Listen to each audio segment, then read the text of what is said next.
Coming up on this episode of Nintendo Cartridge Society, can we interest you in buying a timeshare in Piranha Plant Cove?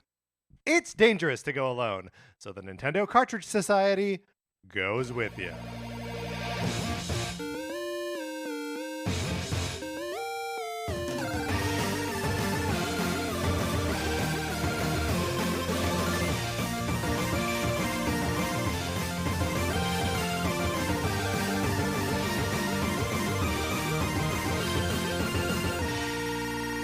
Welcome to Nintendo Cartridge Society. My name is Patrick Ellers, and I'm joined, as I'm always joined, by my co-host, Mark Mitchell. We've got a good show for you today. We're going to be talking about the news from the week, including new details about a Retro Studios Star Fox game that never was. And then on Thursday, we're going to discuss our favorite games from 5, 10, 20, and 30 years ago. But Mark, in the meantime, how's it going? It's going great. Patrick, Yes. First of all, are you doing well?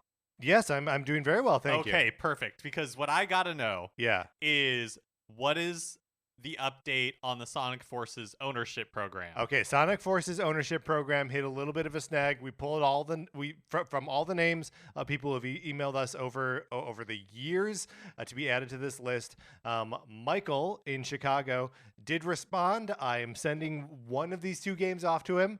But Chandler did not respond. So Chandler, out of the running. It's been too long. We have to pull another name. So this is just to make sure everyone is caught up to speed. Sonic Forces borrowing program has ended. Now my copy of Sonic Forces and Untitled Goose Game are going out into the world to find forever homes with other listeners. Michael is getting one. Chandler was going to get the other, but he has not responded to me. So we are moving on.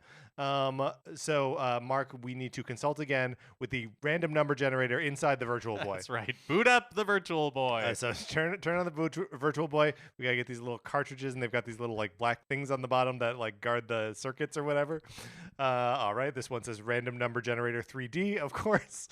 Mark, if you could just stick your face in there and tell me what the number is. Okay, let me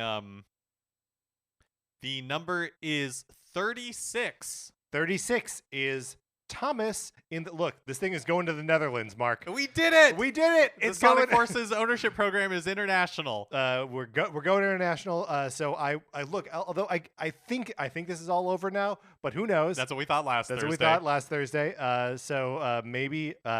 Maybe Thomas doesn't respond to me, and the program continues. The Sonic Forces ownership program works in mysterious ways. It does, and this is how it was meant to go always. Mark, speaking of how things were always meant to go always, we've got something new to introduce here at the top of the show.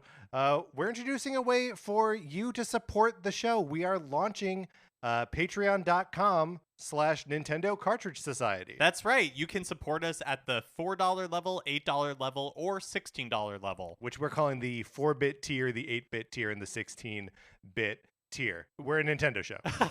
which is the Game Boy, Yeah. Nintendo Entertainment System, Yeah. and Super Nintendo, respectively.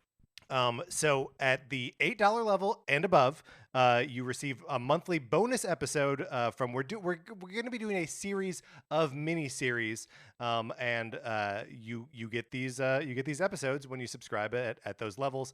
The bonus content is not necessarily going to be Nintendo related. It can be whatever our interests, wherever our interests lie, but we're going to have these very sort of like strict theme mini-series. That's right. So the first mini-series we're doing is NCS Detective Club, close to my heart, where we're going to be talking about classic detective TV shows.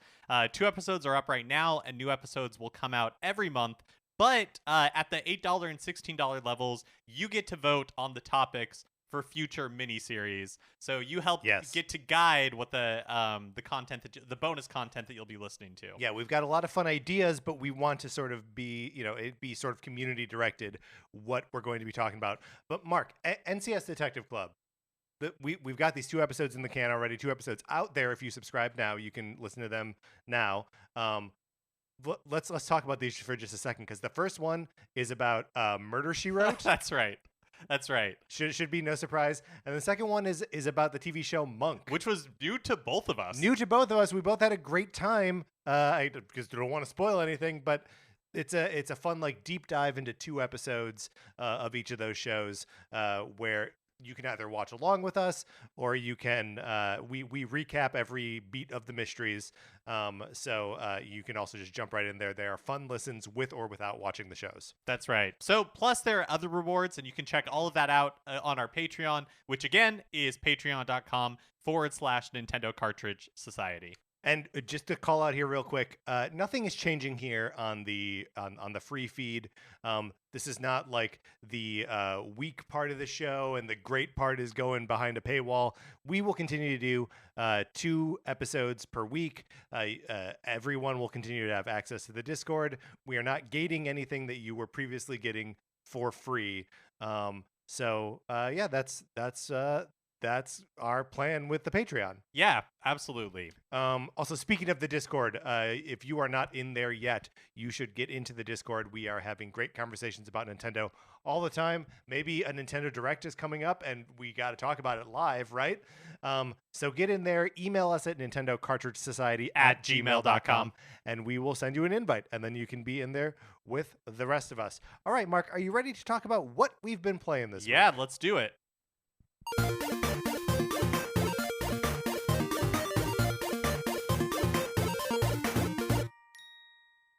Tetris 99 ticket update. I'm at 551 tickets. Awesome. Okay. I have been playing GoldenEye 007 still on the Nintendo Switch Online N64, and I'm enjoying it. There was one mission. I'm about, I think, halfway through the game, so I think I'm on chapter 6, and I think there's 9 chapters overall, something like that. Okay. There was one mission, maybe chapter 4, maybe somewhere in chapter 5, where you have to rescue hostages from a boat and then throw like a tracker on a helicopter. When's the last time you actually probably maybe watched GoldenEye fairly recently with your James Bond rewatch? Yeah. So I watched GoldenEye in early 2020. So this was the first couple weeks of lockdown. When my friend Drew and I were like, we're going to watch one James Bond movie a day, which we successfully did. We took weekends off, but every weekday. So, it must have been like 3 weeks into that we started, maybe a little more. 8, Connery, more, and then Dalton. Yeah, so okay, it was almost a month into it before we would have gotten to GoldenEye. But still, that's like 2 years ago. But is this ringing like 3 years ago? I think I saw it. That's crazy. I think I saw GoldenEye maybe once or twice. Yeah. And when it was like first on video, you know, and what my family rented it. So I don't really have strong memories of the details of the movie. Does hostage situation like ring a bell? Someone recently sent me a tweet of someone saying, I couldn't tell you anything that happens in any of the James Bond movies. And that is true for me as well. Like the plots of those movies are always, as I'm watching them, I'm like, wait, why are they here? What's going on? Like I don't think they're meant to make sense. And I'm guessing watching them all like almost collectively, or at least on business days, was like it didn't help that situation because all the not Dalton, what Brosnan? No, not Brosnan. More. All the Roger Moore ones, I'm like they run together in my mind. They do well, and like they sort of intentionally run together a little bit. There's that like Louisiana sheriff that's in 2 consecutive movies. He's so bad. Is it only 2 movies? It's only 2 movies. Oh my gosh, but it's the first 2. Yeah, it's the first 2 Roger Moore movies. And then Jaws is in 2 movies. He's in 2 consecutive movies as well. But what were we talking about? No, does that plot beat like ring true to me for GoldenEye? No, I have no. I have no idea what happens. Most of what I remember in about GoldenEye is Sean Bean plays 006, and he's like he turns evil. Right. And then there's a battle on top of that big satellite. That's what I remember is the battle on top of the big satellite, which I think is really all a James Bond movie needs to be as memorable as it has to be. Is a good villain, and a single cool location. Yeah. So even something like The Man with the Golden Gun, you got Christopher Lee and his crazy island. I'm like, that's good enough for me. Yeah, I am waiting for it when I get to the part in GoldenEye where I assume I'm going to have a big battle on top of a Nintendo 64 rendered satellite. Oh, Which I thought can't you were wait. just on top of a big Nintendo 64. That would be fun. They should have done if that's that. what they did at the very end. But anyways, so I have been playing GoldenEye 007. I am enjoying it. Just like we said last week, I don't know that I would say that this game holds up, but it is holding my attention. Like I am enjoying it. Yeah. And one thing, but there was this like hostage rescue mission, which really showed the limitations of the Nintendo 64 because I would like, it took me a lot of times to rescue the hostages without them being shot. Mm-hmm. And then at the end, I figured out like a path to go to kill most of the bad guys before I tried to rescue the hostages. That way they could just like run away easily. Because when I started, I would like try to rescue a hostage first, and then the hostage would start running ahead of me, and there were rooms full of bad guys. They just get mowed down. Right. So I'm like, okay, let me like They don't know how to take cover. let me clear out Right. the bad guys, and then I'll try to rescue the hostages. And so I do all of that, but there is one hostage that just like the pathfinding logic, it just will not. he just will not like leave. Yeah. Because there's seemingly no like specific path he has to go down. So I don't like he's not going to the boat. At some point he just like disappeared from my view, and it's hostage rescued. Yeah. But that was like the good thing. That was what I wanted to happen. Oh. But for 5 minutes he was just on one path on the boat just over and over, and I couldn't get him to like snap out of it. Yeah. And so I just followed him around for like 5 minutes, occasionally shooting at his feet, hoping that would like, because he has this like take cover animation. So I was hoping that he would like trigger running, exactly, and then he would. So that part was like, oh yes, this is. So they do take cover. This is a Nintendo 64 game. Right. But yeah, like I'm enjoying it. Again, it's basically new to me, and I'm looking forward to just being able to say that I've completed GoldenEye 007. Great. Mark, last time we talked about Fire Emblem Engage, which is the first game that I've been playing this last week. I had not yet attempted any of the paralogs. I had not yet reached out to my Fire Emblem Three Houses characters, right? Right. Okay, I was just trying to remember where I was when last we spoke. So I'm continuing to play Fire Emblem Engage. I am being a lot more liberal now with the pushing the A button to skip dialogue. I'm not skipping any cutscenes necessarily, but I am done really paying attention to the story. I still think there are a couple rad characters, and I like hanging out on the floating island, the Somniel, and like just doing the normal relationship building, and like you can do a thing where you can like do push-ups and stuff like that. Are you adopting animals and bringing them back I'm to your adopting son? every animal I can find. Great. And sometimes I'll go up to a chicken and it's like, you don't know how to take care of I know, chickens. and I'm like, what do you mean? Yeah, who cares? I'll let the dog eat it. I don't care. So I'm having a fun time with that, and I think the world is rad, and the battles are awesome. I love the battles, and I in particular love the way that the emblem system really like will juice your characters insanely for like a turn or two, and so like knowing how and when to deploy those in like really crucial moments in the battle can be the difference between like this is impossible versus this is doable. So I reached a point in like chapter 7 or 8 or something where I was like, oh, I can go and do the paralogue to get my Three Houses bracelet so I could summon Edelgard, Claude, and Dimitri, pair them up with one of my characters.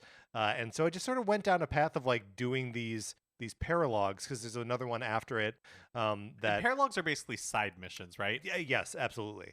Yeah, like not a prologue and not an epilogue, but a paralogue, right? So I did the Three Houses one, and then I did this Tiki one. Tiki is another character from Fire Emblem Past that is she transforms into a dragon. She's like a spirit of some sort. Was that from Three Houses? No. Okay. But Tiki is a character that appears in a number of Fire Emblem games, so it's possible that I mean, maybe she does appear in Three Houses somewhere, and I Well, just no, don't I'm remember. thinking of in, I guess, minor spoilers for Three Houses. But do you remember, like, when you first wake up Yeah, and there's kind of like that child spirit that. yeah. Oh yes, right. No, that's not her. Okay.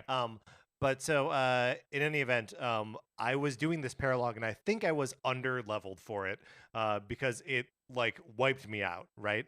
Like I was getting like to the end of it. It was a cool like challenge where you're in like a fortress, and there are these narrow hallways, and you have to like go down one of them to like trigger a thing that opens a door. Then go down another narrow hallway and trigger that thing to open that door, which allows you access to the boss that you need to fight Tiki, right? Um, and so it was cool and all, but like I could battle my way through to this point, and then like Tiki would just crush me, like deal 30 something damage to my characters at in a single attack, and I would be like, okay, well I can like rewind and try to like not lose characters, but there was like no rewinding back far enough the first time where I was like, there's like I just had to like turn it off, right? Like the battle had been lost like 8 turns ago. Mm-hmm. But then I attempted it again yesterday, and I beat it. It was like smart with my use of the emblems, and like got a real rush out of like, oh, I can do this, and like was just super cool and super satisfying. And I love that this game has that like you can get that like hyper rush of like, there is no way for me to do this, and then you're like, well wait, I can just like trigger these attacks here and these attacks here, merge with the emblem this way, and just take down the enemy. It felt awesome. Yeah, that sounds incredible. It feels like your experience with it kind of mirrors what I read in a lot of the reviews, where if you are into the combat of Fire Emblem, then Fire Emblem Engage is an amazing game for you. Yeah, and that is totally what I'm feeling. I also recently discovered that there is a little animal in a cave under the Somniel, that I was not aware of. Is its name just like Psalm or something like that? Well, so hold on. Oh, you can name it anything you want. You can name it anything you want. Uh-huh. And I was unaware of the presence of this thing. And I got a text from previous guest and friend of the show, Connor McCabe, saying, "What did you name the animal on the Somniel?" And what is it wearing? Well, hold on, we'll get to all of it. I was like, I don't know what animal you're talking about. He's like, there's a cave under the thing. Go and find him. So I went in there, and it's this little like dog cat looking thing. It's like white and blue, right? And because Connor was like, "What did you name this thing?" I named mine Connor. So he's currently wearing black sunglasses, and like a black bandana and a little yellow bow on his butt. But so that's my Connor, and you can like bring him into battle, and he can like train with you and stuff. So yeah, I guess his default name is something like Sam or Sami or something like that. But mine is named Connor. I love it. Connor named his dingus, which is very funny too. It's also very funny. I really like the character design of Connor and Dingus. Like it's really cute. It's really cute. Yeah. So you got the emblems for the characters from Three Houses. Yes. So did you have an opportunity to play with them? How does it work? Are they they helped separate? me? No, they're a single thing that Okay. you like summon them together, and then you can spend like turns of your like merge time to use one of the 3 abilities, or to have all 3 of them unite to do one thing. So I it was that emblem that allowed me to beat Tiki. I see. In the second paralog, because I had my archer merge with Claude and do like this. It's called Fallen Star, which is like an extra powerful archer attack, which is how I beat this dragon thing. But so yeah, it's I love seeing those characters. And do they have like voice acting? And Yeah, it's the voice. Okay, they appear. That's fun. They're That's there. really They fun. talk to you. You can bond with the emblems, which is very cool. I want everyone to have all the conversations possible with those characters because they're rad. I love them. Yeah, that is fun. That's really fun. I also picked up and played through the demo of Theatrhythm Final Bar Line, the Final Fantasy Plus rhythm game. Mark, have you messed around with any of these games before? No. They're weird. They're weird. Is there like a story? So the stories are sort of the stories of the individual Final Fantasy games. In the demo there are you have access to the first couple songs in um, Final Fantasy 2, Final Fantasy 5, Final Fantasy 7. I think 11 is one of them, and 15 is another. And it's or no 14, not 15. Like as you're playing through those like levels, those songs, it is sort of recreating the story of those Final Fantasy games. But there's no like overarching narrative that connects them. Like it's very menu based. Understood.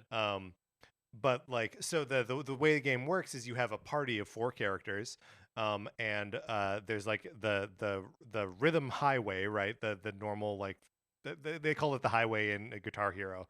I'm just going to call it highway here as well. The thing that like the notes travel across.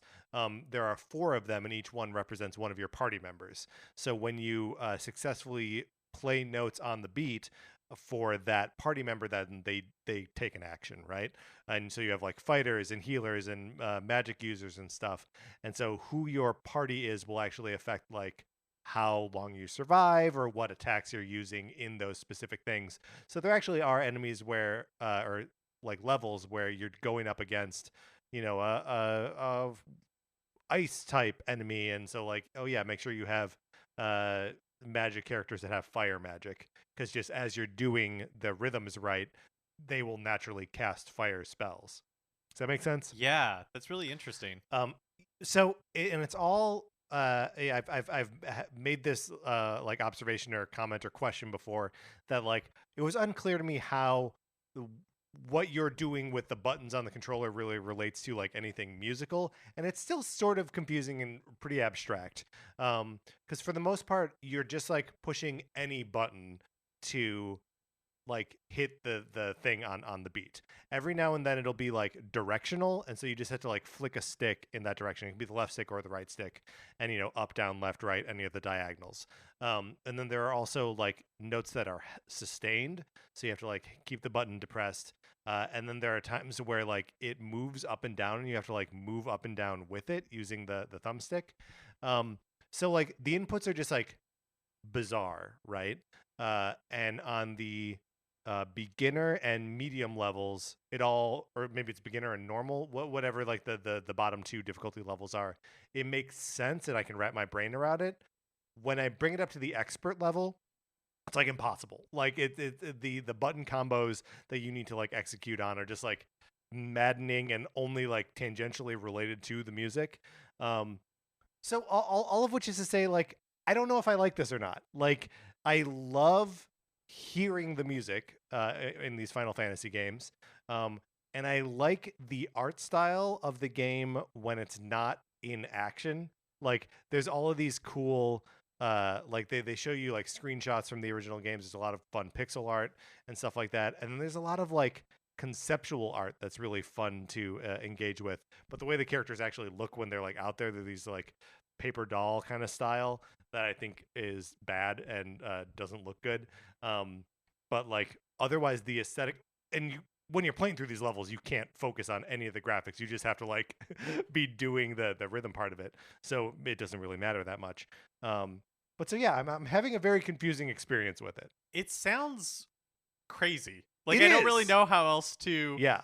react to it. Check It just out the sounds demo, like man. absolutely insane. Does anything I have said about it, does any of that interest you? No. Or no, it sounds like not interested because rhythm game, because what?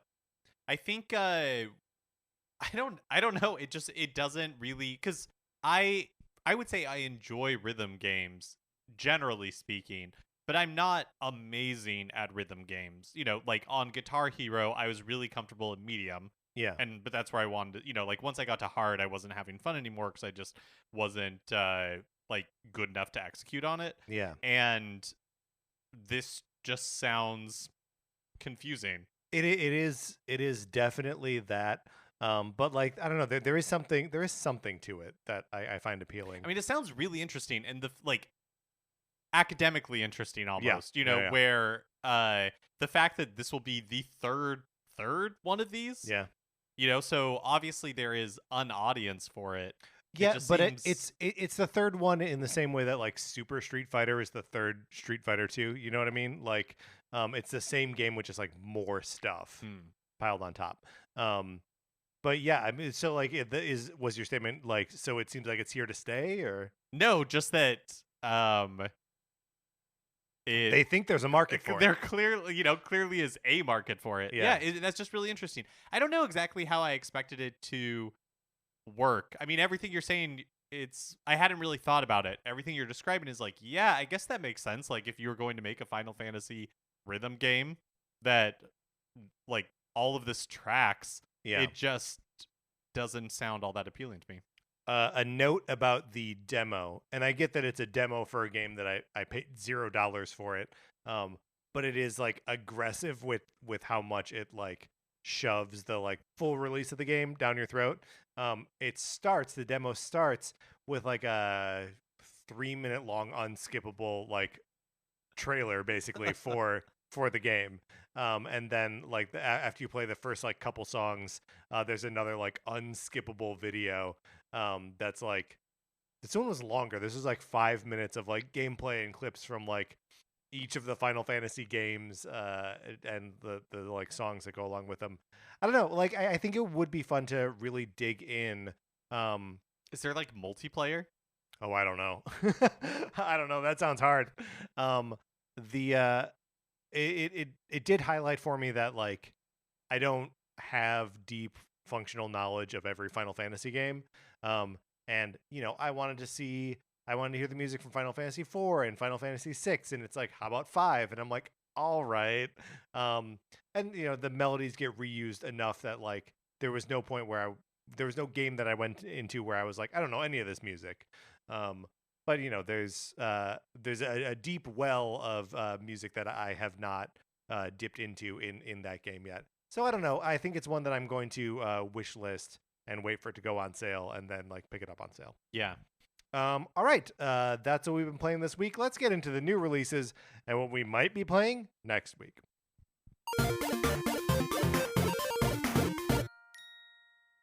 And yet, I think probably not. Probably not. I would say that there's not likely that there's anything on this list that we're going to be playing this week. No.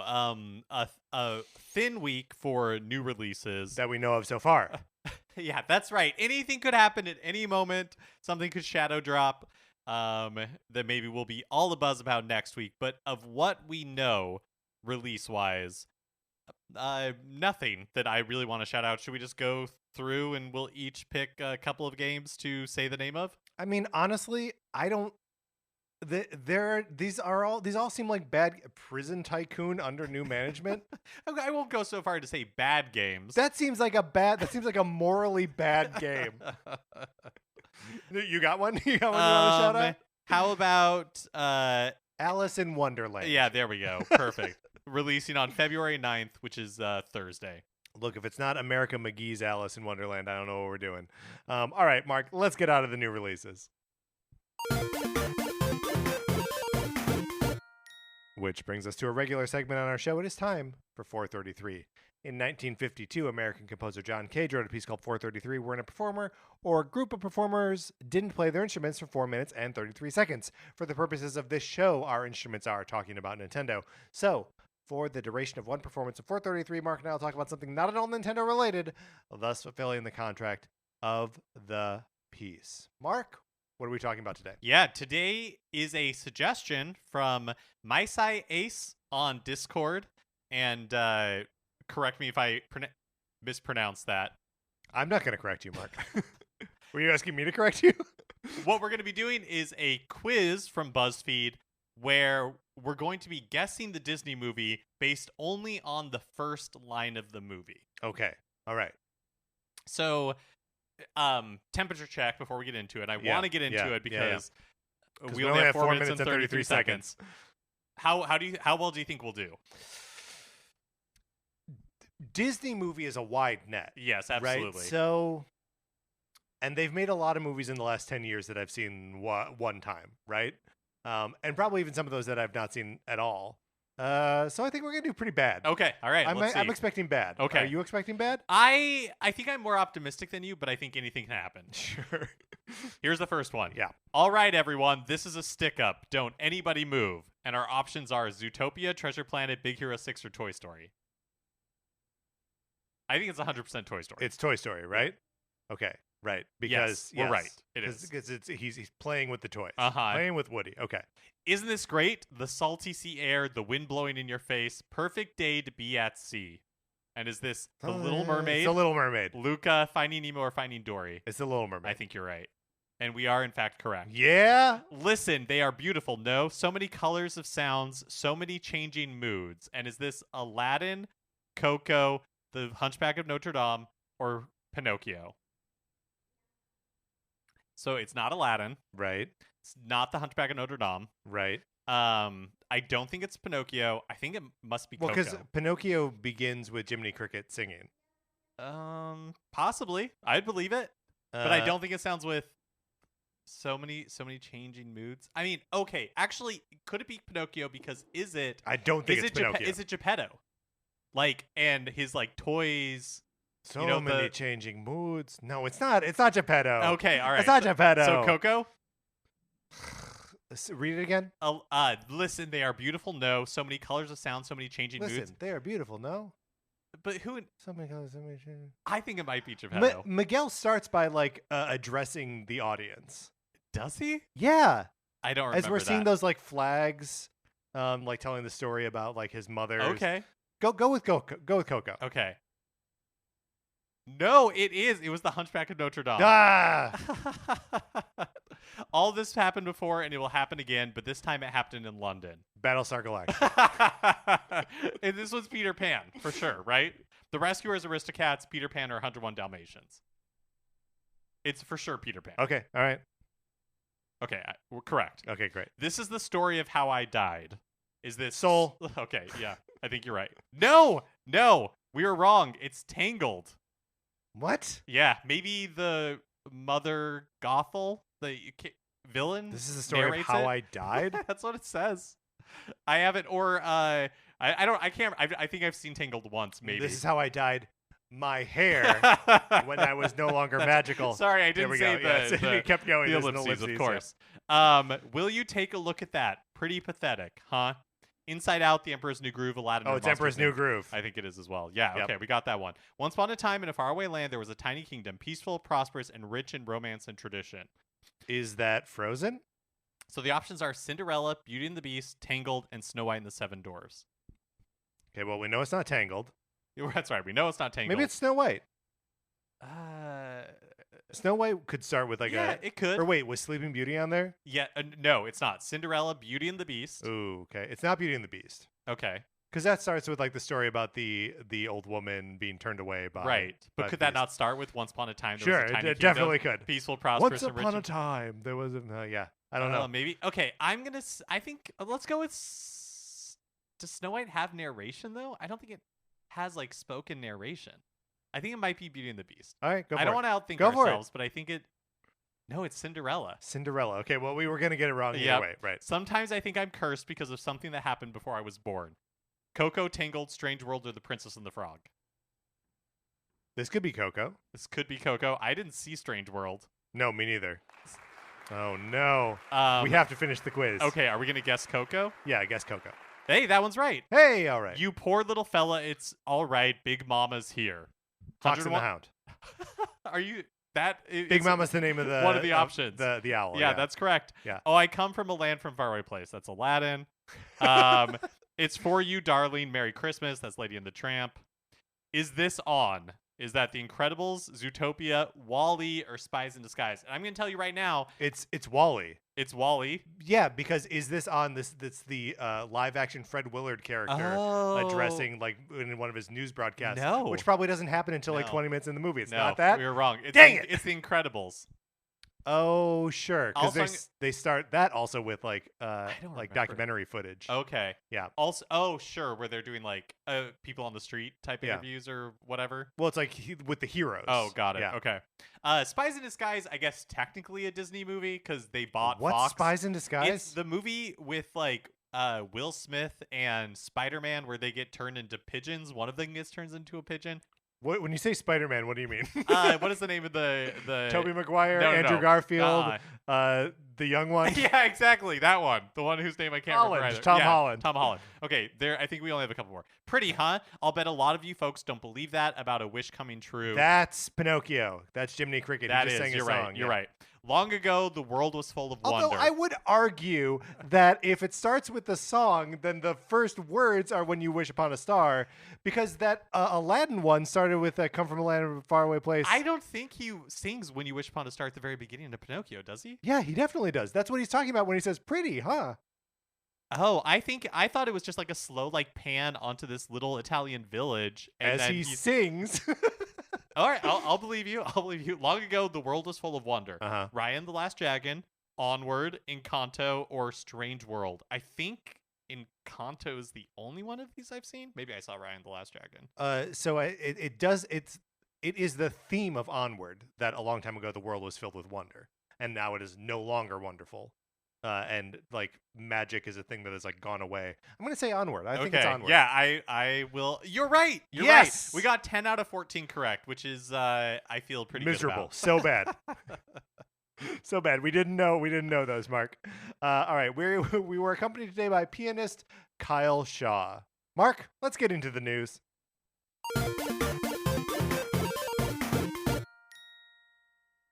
So as of this recording, Monday night, we are still firmly 8:24 p.m. Yeah, thank you. Pacific time. At any time, anything Just could time happen. stamping it. Yeah. We are still firmly within a Nintendo Direct warning, Yes. but no Nintendo Direct sighting. We are boarding up the windows. We are going down into the basement. This thing could hit at any moment. So last week we talked about like the Nintendo Switch Online vouchers. Yep. YouTube video leaking. That was confirmed late last week. Vouchers are a thing again in North America.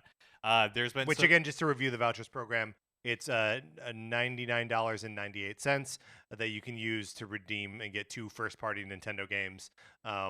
Usually, this means that you're saving $20 overall. Although, be careful because there are some $49.99 games on there. In which case, you would be doing nothing. You would just be use them for the $60 games. Use them for the $60. Also, games. like Tears of the Kingdom isn't on the list yet, but I assume that's because pre-orders haven't opened, and so hopefully when pre-orders open, it will be a voucher game. Yes. But, there have been like rumors originating around pre-order pages for Tears of the Kingdom and Advance Wars 1+2 Reboot Camp, like we discussed last week. So maybe there's a Nintendo Direct looming. I don't feel like we should really kind of like dwell on this too much because possibly by the time that our spot's been blown up. Yeah. I mean, let's just very quickly hit the little points here. One of these sources of speculation here is a Reddit post on the Gaming Leaks and Rumors subreddit. One of the Redditors claimed to have like evidence that there was a direct that will occur on February 7th, which is today, Tuesday. There aren't really Tuesday directs outside of the E3 presentations, and the 7th is also a Nintendo Investors Relations meeting, so I don't believe that date, but this week still makes sense to me. Yeah, and maybe they'll drop a mini this morning. That's what I mean, like, what's the point of you speculating? What is the point? Right. Yeah, but yeah, some other people have said this week or really soon. Jeff Grubb, the games journalist on a February 1st podcast, said that everything he's hearing is that it would be the week of the 6th, which is this week. Somebody who like, his name is Nate or goes by Nate, it was who apparently is a well-known source of this stuff, says that it's coming soon, coming this week. All of this super poorly sourced, right? Like no, it's all like a nebulous thing that may be irrelevant now. Because maybe by the time you're listening to this, it's already been announced. Right. All of this is to say, if there is a direct this week, we'll figure out what our coverage of that looks like. Yeah, we'll be talking about it. Don't worry. Whenever it happens. Nintendo revealed a new poster for the Super Mario Brothers movie. It gives a good look at all the characters because it is a movie poster that you've seen a million times. Yep. But just with Nintendo characters in place of, I don't know, Kylo Ren. Yeah, that's right. Man, although if they did, because there's that one poster where it's just like big Kylo Ren face and then like the other characters kind of like around it. If there was just a big Bowser face in the middle, That'd be cool. That would be cool. I mean, this is pretty close. It's pretty close. But it does give a good look at a character we haven't seen before. It's like a Koopa Mm-hmm. with a helmet on that has like spikes that are almost like flowing back. Yeah, and he's blue, right? Like instead of a green shell, it's blue, and he's got wings. So is this Spike, the Chris Maniscalco character, that the only voice actor who's not been like featured in any of the other trailers or whatever? Like we've seen Charlie Day's Luigi, we've seen Jack Black's Bowser, but we've not seen this Spike character. But it's unclear, and who is Spike? What is Spike? We don't know. So is this the person that like over a year ago? Yes, they did an interview on a podcast where they like mentioned that they were in the movie yes, playing Spike, and the assumption at the time was that Spike was like the foreman character from like, Wrecking Crew. Yeah, which because he says he's their boss, referring to Spike. But whose boss? Like this could be a commander in the Koopa army or whatever. Or maybe he didn't know. Maybe like all he saw was Spike. He looked it up like Mario Spike and was like, well, I'm not this weird like vomiting turtle thing. I must be the Wrecking Crew character. Like who knows? Who knows? So even though we're getting so close to this movie, mysteries still abound. Mysteries still abound. The poster is characteristically colorful. And it's cool to see all the characters in there. Weird pose on Peach, don't you think? Where she's like cheating towards the camera, but she's turned sideways, but cheating towards the camera. Yeah. I don't care for it. Yeah. But you get some good Kamek action in there. You do. You get good Kamek action, good Toad action. He's running around with like a staff or something. I don't know. The movie looks cute. The movie looks cute. And we're not that far away at this point, just a couple months.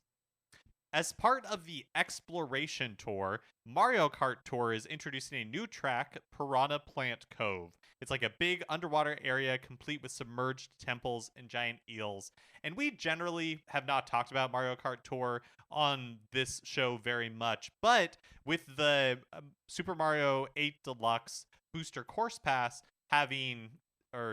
taking some of the levels from Mario Kart Tour and introducing them into Mario Kart 8 Deluxe, a new track in Tour could very easily be a new track in Mario Kart 8 Deluxe in the future. Very well could be. And look, I love a course with the giant eel in it. We have one already in Dolphin Shoals. But like, give me more eel. Multiplayer dodgeball game Knockout City is closing its servers in June. June 6th marks the final day that the game will be playable on the normal servers, but Valan Studios, the developers behind it, will roll out the option for PC players to run the game on private servers, so it's not completely dead, which I think is really cool and not... So this game, Knockout City, was it 2020? With 2021. Okay, so 2021 that it was originally released, and you and I played the like open beta or whatever they called it. And originally Knockout City was published by EA, and then maybe must have been last year, the development studio, Valan Studios, took it over from EA. And I have been supporting it with new content and events and stuff. Yeah, exactly. And so they're bringing the game to the end of its life in June, but they are going to open it up so that way people continue to play on private servers, which I think is awesome, and I think would not have happened if it was still published by EA. Yeah, well, and like there are a couple of stories of like sort of live service games like this that are just sort of being like sunsetted, and it's at least good that there is a way for people to play this. Some of these kind of games, once the like real like publisher focused like server stuff shuts down, that's just the end of it. Like Dragalia Lost is just over. The game doesn't exist anymore. People will at least be able to get together and play this one on their own. Last week, YouTube channel Did You Know Gaming released a video about an internal pitch at Retro Studios for a new Star Fox game that was made during the Wii U era. So this is very cool, and I'm excited to talk about it. How does Did You Know Gaming get because I feel like every week they've got some sort of like blockbuster explosive like reveal about like an old pitch or something. So How do they get this stuff? Yeah, I don't know. It seems to me that this one originated. Maybe they did like an interview or something with a former Retro Studios artist. The artist's name was Eric Kozlowski, and he is the one who I think supplied this information about the pitch. Okay. But according to the video, Kozlowski pitched the project in 2013, but it didn't make it past the pitch stage. So he made like a 12-page, internal pitch to show to leadership, and then it didn't go past that.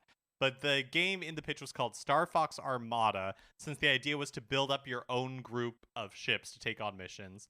You could play missions in multiplayer, and the idea was kind of to do like a reboot of Star Fox, Oh boy. which we've seen before, where like That's like all of them, really. where they're like, or a reboot in the sense that they were going to make a direct sequel to Star Fox 64. Oh. So it's like, oh, these other games, sure. they don't exist. They're not canon anymore, like we've seen with like Halloween or whatever, Right, or that Superman movie. What was the name of it? Superman Returns. Returns, that's Yes, right. That's right. What's Superman 3 and Superman 4? This is Superman Returns. Right, yeah, exactly. So that was kind of the idea, is that it would pick up right after Star Fox 64, use the puppet aesthetic of the original promo images for Star Fox. Which, can we talk about why that aesthetic has never actually been like used in game? Yeah, I don't know. What's going on there? It's a killer aesthetic, and they used it for the ad campaign for the original and for 64, and obviously in that Nintendo Direct that everyone loves. But like, why have the games never looked like that? Yeah, I don't know. It's weird. It would be really fun to get a Star Fox game like that. Is there any game that has like a puppet aesthetic? Not that I can think of. Not that I can think of either. Yeah. Yeah. Again, this was only a pitch and didn't make it into any stage of development, but kind of a cool peek behind the curtain where I feel like anytime we talk about Nintendo's history, I always bring up that it's kind of a shame that the company and video games in general are so secretive. I feel like, growing up, I always enjoyed movies and like the making of movies, and that's one thing that the movie industry is like super secretive about projects that are in the works. Like, movies get announced all the time with writers, then it all falls through and movies never get made, versus with video games, it feels like everybody's like really secretive about what they're working on. Circle the wagons, and I wish that we got more of the behind the scenes look at the like in development projects, at even the ones that don't make it into development. So well, but that angle in particular, I think is interesting. The like things that didn't happen, or like stuff from what must have been over a decade ago, right? Like, think about how long we've known that like Luke Skywalker's name was originally Star Killer, and that like Han Solo was green and had gills, and like we know all these things about older movies and like paths not taken and all that kind of stuff, but like those sort of like embarrassments or like the weirder ideas that video games could have been tend to just like evaporate once the game is out. Yeah, maybe you get glimpses of it in concept art, like when we saw that early concept art for Breath of the Wild that included like UFOs. Yeah. But I feel like that kind of stuff is so like it's so rare, and so like, and I guess the example I gave is from Star Wars, so like it's a high profile thing. But like maybe it takes something as high profile as like The Legend of Zelda to be like, yeah, here's how we got to Breath of the Wild conceptually. So yeah, you're gonna see some UFOs flying around in the sky. Yeah. So Star Fox Armada. Are you interested in playing this game, Mark? It's just an interesting alternate universe, because I'm guessing if this existed, then Star Fox Zero wouldn't have existed. Yeah, good. That's a good thought. Hey, any universe where Star Fox Zero doesn't exist, I'm okay with. I mean, it's interesting how much like Armada, has this idea of like building up your fleet, right? But how Star Fox Command is kind of close to this, right? Where you're controlling, or at least like indirectly controlling multiple ships on like an overhead like war map, right? And like drawing out their paths, and when they encounter enemies, then you like fight them in Star Fox levels. But just like interesting how kind of close that is to this like same kind of concept of like taking a more zoomed out view of war in the Lilat system. When the most Star Fox games are like, no, you're on a track and you're like blasting the stuff that's in front of you, and maybe you can take a fork in the path once per level. It's just neat that like it would be cool if there was more open or more, just like I said, zoomed out views on what a Star Fox gameplay could be. And finally, don't forget that Splatoon 3's next Splatfest is happening this weekend, running from February 11th through February 13th. The theme, of course, is what's your favorite chocolate? And your options are dark chocolate, milk chocolate, and white chocolate. There's no Nestle Crunch in here, so I don't know what I'm supposed to choose, Mark. Well, I guess milk chocolate? No. No. Is a Crunch Bar not milk chocolate with, like, crunch? Do you know why I'm excited about a Crunch Bar? The crunches? Yeah, the crunches. Okay. Well, maybe the next Splatfest will be, what do you like mixed in your chocolate? Sure, peanuts. Crunches. Nougat. Crunches are just rice, right? Yeah, it's like a puffed rice. Do you not care for? You're not a big chocolate. I'm not a big chocolate person. I like Crunch Bars fine. Wow. What's your favorite candy bar? Snickers, probably. Yeah, I mean, Snickers is classic. It's got everything you could want in it. All right, Mark, let's get out of the news. All right, that is going to do it for this episode of Nintendo Cartridge Society. Again, get in our Discord, email us, and we will send you an invitation, Nintendo Cartridge Society at gmail.com. Anthony DeLuca made our logo. Our theme music is provided by Apipetty. You can get more of his music by going to apipetty.com or by listening right now. For my co-host, Mark Mitchell, this is Patrick Ellers saying thank you for listening.